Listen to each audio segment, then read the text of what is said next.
तीसरी वसीयत किया था फातिमा ज़हरा ने कि अली मेरे मरने के बाद एक तंदुरुस्त औरत से शादी कर लेना, जिससे एक लड़का पैदा होगा, उसका नाम अब्बास अलमबरदार होगा। कुछ दिनों के बाद मेरे बेटे हुसैन पर करबला में तकलीफें आएंगी तो मेरे बेटे हुसैन का अब्बास मददगार बनेगा। हाय हाय हाय। ये फातिमा ज़हरा वसीयत कर रही है 50 साल पहले। बताओ, 11 हिजरी में जा रही दुनिया से और 50 साल के बाद करबला का मंजर होने वाला है। फातिमा ज़हरा वसीयत कर रही है। और 5वीं वसीयत किया कि जब मेरा जनाजा लेके चलना तो खुला लेके न चलना, मेरी जनाजे पे चादर डाल देना। हजरत अली कहते हैं फातिमा अभी तक किसी के जनाजे पे चादर नहीं डाली गई, तुम चादर के लिए कह रही हो? खातून जन्नत ने कहा था कि अली जिंदगी गुजर गई, किसी अजनबी शख्स ने मुझे नहीं देखा, तो मैं नहीं चाहती कि मेरे मरने के बाद मेरे जनाजे को कोई अजनबी शख्स अपनी निगाह से देखे। इसलिए मैं चाहती हूं कि मेरे मरने के बाद मेरे जनाजे पे चादर डाल देना। तभी से चादर का इजाद हुआ। 5वीं वसीयत, काली जब मुझे कब्र में रखना तो एक पर्ची फला जगह रखी, वो मेरे कब्र में रख देना, लेकिन पढ़ना नहीं। कहा क्यों? कहा उसमें एक राज की बात है। हजरत अली ने कहा कि राज की बात है, हमें नहीं बताओगी फातिमा? बताओ फातिमा, खुदा के वास्ते बता दो, वो राज की बात है क्या पर्ची में जिसको कब्र में रखने के लिए कह रही हो? तब फातिमा ज़हरा ने कहा था कि मेरा निकाह जब आपसे हुआ था तो महर में अल्लाह ताला ने मेरे अब्बा से कहा था कि फातिमा अली से निकाह कर लें, महर में 400 मिस्काल चांदी रखी जाएगी। तो मैंने कहा था महर पसंद नहीं, तो फिर जिब्रील को भेजकर बताया गया था कि जन्नत और जन्नत की सारी नेमतें फातिमा के लिए हैं, शादी कर ले। तब भी मैंने कहा था मुझे महर नहीं चाहिए। तब कहा था क्या चाहती हो? तब फातिमा कहती मैंने अब्बा से कहा था अब्बू अपनी उम्मत की मगफिरत के लिए आप पहाड़ियों में रातों रात रोया करते हैं, मैं चाहती हूँ कि मेरे महर में अल्लाह आपकी उम्मत की मगफिरत कर दे। ये जब तमन्ना जाहिर की तो थोड़ी देर बाद हजरत जिब्रील अमीन एक पर्ची लेके आए थे और उस पर्ची को हुजूर को दिया था। उस पर्ची में अल्लाह ने लिखा था जअलतु शफाअत उम्मती मुहम्मदिन सदाक़ा फातिमा, कि मैंने फातिमा की महर में मोहम्मद की उम्मत की मैंने मगफिरत कर दिया। नारे तकबीर, नारे रिसालत, मुशक़े आला हज़रत फैज़ाने पंजतने पाक, उसने दस्तार बंदी। वाह वाह वाह। अली उस पर्ची को मैंने बहुत संभाल के रखा है। बताओ, अब आजकल मेहरवन के यहाँ जमीन के बैनामा कराए के बैनामा कागज दो, 2 महीने के बाद पूछो कागजबा उठाएला तो कहीं 2 थी दही दिया रहा मिलते नहीं, बैनामा कागज खोए देते हैं।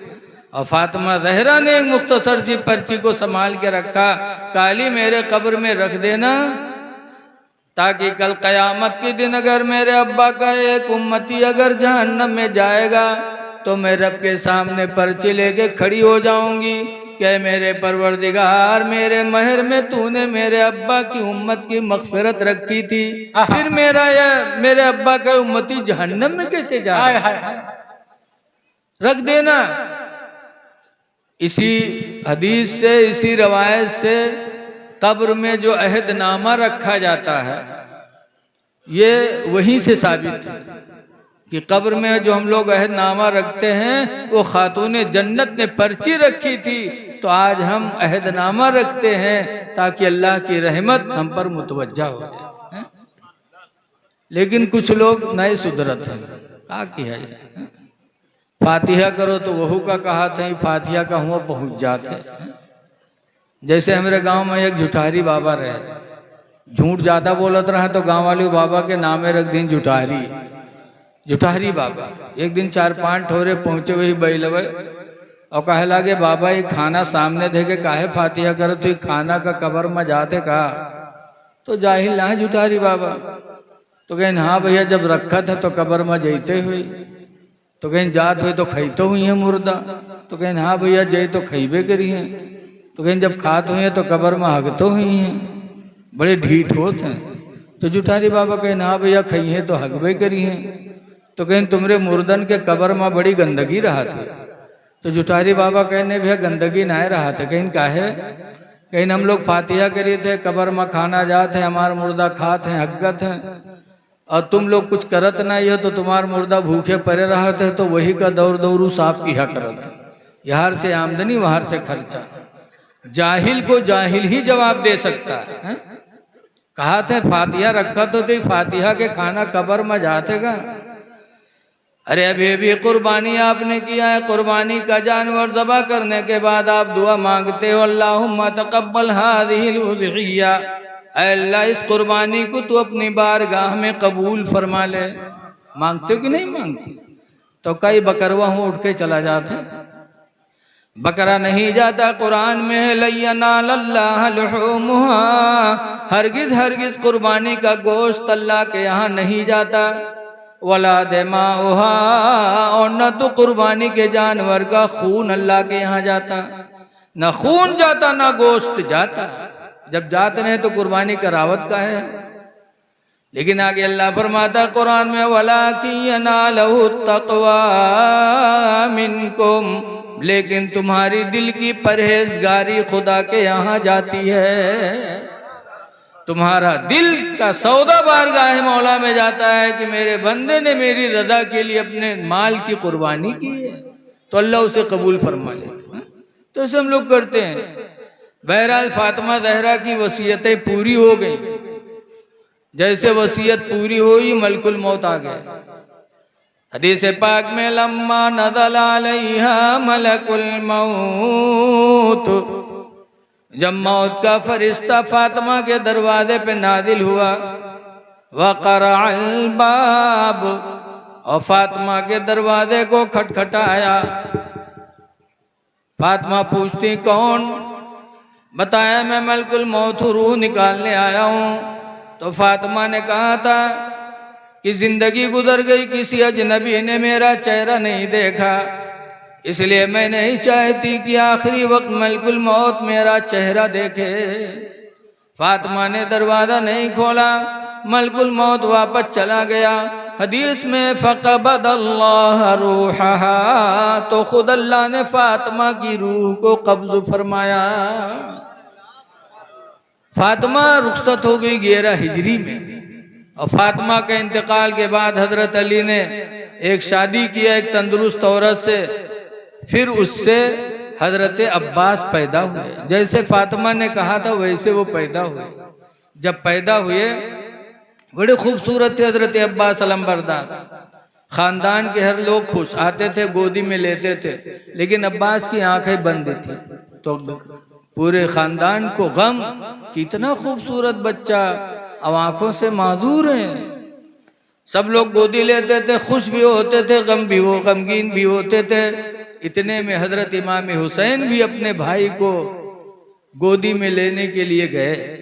और इमाम हुसैन ने जैसे अब्बास अलमबरदार को गोदी में लिया, जैसे अब्बास को हुसैन की खुशबू मिली, वैसे अब्बास ने आंखें खोल दी।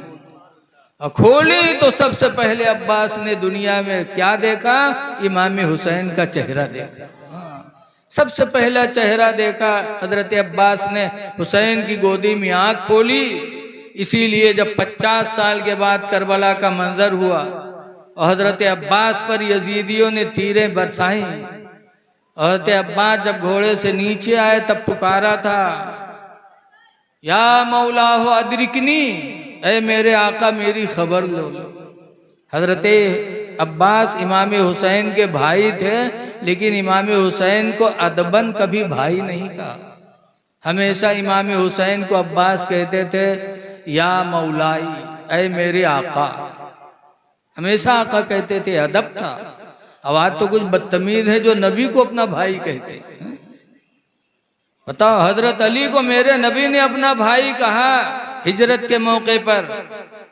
जब हुजूर मक्का से हिजरत करके मदीना गए, बहुत से मदीने के मक्का के गरीब मुसलमान मदीना पहुंचे, घर बार बीवी बच्चे माल दौलत सब मक्का छोड़ दिया, अल्लाह रसूल की मोहब्बत में सब छोड़कर मदीना पहुंच गए गरीब। तब हुजूर ने मदीने के अंसारियों को जमा किया और फरमाए, मदीने के अंसारियों, ये मक्का से आने वाले मुसलमान सब तुम्हारे भाई। जब इतना कहा तो मदीने के अंसारी एक एक मक्का के मुसलमान का हाथ पकड़ पकड़ के घर ले जाने लगे। बचा कौन? मक्का से आने वाले में हजरत अली रदी अल्लाह अन्हु। हजरत अली को किसी अंसारी ने अपना भाई नहीं बनाया। जब सब मक्का के मुसलमानों को मदीने के अंसारियों ने अपना भाई बना बना के लेके चले गए, हजरत अली अकेले बचे। तब हजरत अली रोने लगे। जब रोने लगे तो हुजूर ने फरमाया, अली रो रहे हो? तो अली ने कहा था, क्यों न रोऊं या रसूल अल्लाह, मक्का से आने वाले सारे मुसलमानों को मदीने के अंसारियों ने अपना भाई बना लिया और हमको किसी ने अपना भाई नहीं बनाया, मैं क्यों न रोऊं? तब हुजूर ने फरमाया था, अली रो नहीं, मक्का से आने वाले मुसलमान ये सब मदीने के अंसारियों के भाई हैं, लेकिन तुम तो सरकार फरमाते, अंत आखी फी दुनिया वल आखिरा, अली तुम मेरे भाई हो दुनिया में भी और आखिरत में भी। वाह वाह वाह। सरकार ने हजरत अली को अपना भाई कहा, लेकिन अली की जिंदगी पढ़ डालो पूरी, अली ने जिंदगी में कभी रसूलुल्लाह को अपना भाई नहीं कहा। हमेशा हजरत अली या रसूल अल्लाह कहते थे, या हबीब अल्लाह कहते थे। तो हजरत अब्बास इमाम हुसैन के भाई थे, लेकिन कभी जिंदगी में भाई हुसैन को नहीं कहा, बस मौला आका कहते रहे। लेकिन जब करबला में यजीदियों ने उनके जिस्म को छलनी कर दिया, घोड़े से नीचे आए, तब पुकारा था, या मौला हो अदरिकनी, ऐ मेरे आका मेरी खबर ले लो। तब इमाम हुसैन गए थे और गोद में इमाम हजरत अब्बास को उठाया था। उस वक्त इमाम हुसैन ने कहा था, अब्बास तुम मेरे भाई हो, लेकिन जिंदगी गुजर गई, तुमने मुझे अपना कभी भाई नहीं कहा। मौला आका कहते रहे, ऐ अब्बास मेरे कान तरस रहे हैं, कम से कम आखिरी वक्त अपनी जबान से मुझे अपना भाई तो कह दो। तब अब्बास ने कहा था, या आखा हो अदरिकनी, ऐ मेरे भाईजान मेरी खबर ले लो। उस